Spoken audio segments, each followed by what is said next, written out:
Today we'll be discussing the shutdown procedure on an air generator. To begin the shutdown process, turn off your generator main breaker. You can then arrow to the generator cage and then down to the amperage. This will show you that it is at 0 and your unit is not supplying a load out to any equipment.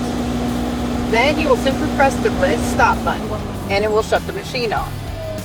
Please wait for a few moments before turning off the generator control power switch. This will give the engine time to shut down fully. Please do not press the red e-stop button unless it is a true emergency. After it is shut down, you can go ahead and turn the control power switch off and close it up. For more information, please visit our support tab on the website at anacorp.com.